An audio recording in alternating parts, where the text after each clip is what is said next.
अस्सलाम वालेकुम। उम्मीद है तमाम व्यूवर खैर वफियत नाल होणगे। अच्छा अली भाई, अज धुप निकल आई है, अल्लाह दी बड़ी रहमत है, तुसी इहदे बारे की कहना चाहोगे? जी बहुत शुक्रिया शहजाद भाई। दोस्तों सब तो पहले तो असी अल्लाह पाक के बहुत बेहद जेह्ड़े मशकूर हैं, शुक्रगुजार हैं कि बड़े दिनों बाद जी है अज धुप निकली। और ये जी धुप है ये इंसाना जानवरों और ख़ास तौर पर पौधों वास्ते जी है वो बेहतरीन साबित होएगी इंशाअल्लाह। साडा काफ़ी दिनों तो जिहड़ा है फोटोसिंथेसिस का अमल जिहड़ा पौधों का वो रुकिया होया सी, जिहड़ा कि हुण दोबारा इंशाअल्लाह जो उन्होंने सनलाइट पहुँची जी वो दोबारा स्टार्ट हो जाएगा और पौधे जिहड़े ने वो दोबारा ग्रोथ उसन और इंशाअल्लाह एक बूस्ट की तरफ जिहड़ा है वो स्टार्ट हो जाएगा इंशाअल्लाह। किसान भाई इस तो किस तरह फायदा ले सकते हैं धुप के जरिए? जी असल च मैं एक छोटी जी मिसाल देवांगा कि कोई भी अगर मरीज़ सेहतमंद होंदा है तो उन्होंने ये नहीं कि वक्ती तौर पर और फौरन ही जो सेहतमंद होवे अगले दिन अपने रूटीन के काम करने शुरू कर लवे, एक बिल्कुल गलत तरीका।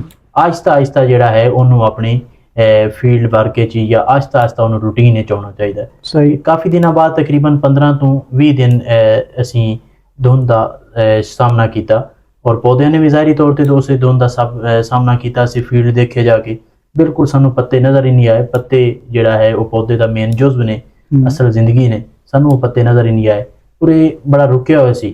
असी 2 दिन जिहड़ा है कोशिश करनी है, जिमीदारों को मेरी ये खास अपील है कि कोशिश करो कि 2 दिन ना तुसी कोई फोलियर एप्लीकेशन अप्लाई करो और ना ही कोई एरीगेशन करो। 2 दिनों तो बाद सानू चाहिए कि असी एरीगेशन भी करिए और फोलियर स्प्रे भी करिए।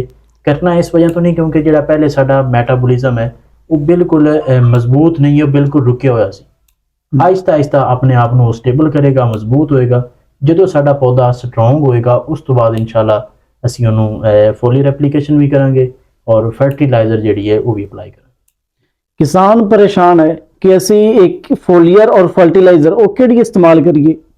जी ज़्यादातर असी गल कर रहे हैं जी इस लैक्चर मटर ते आलू के हवाले नाल। अगर आलू जिहड़ा है उन्होंने गिला वातर नहीं तो तुसी कोशिश करो कि उन्होंने पानी लाओ, एरीगेशन करो। उहदे नाल तुसी 1 बैग यूरिया, 2 किलो सल्फर और 5 किलो 5 लीटर जिहड़ा है वो होमिक एसिड तुसी ये फ्लड कर सकते हो। मैं दोबारा रिपीट कर देना, 1 बैग यूरिया, 2 किलो सल्फर और 5 लीटर जिहड़ा है होमिक एसिड तुसी ये अपना एरीगेशन करो।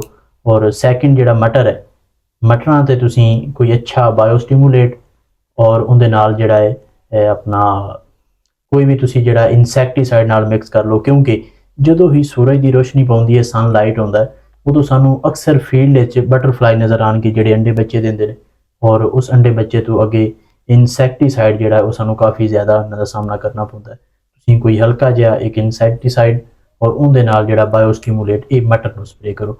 बहुत शुक्रिया, रहिएगा हमारे साथ।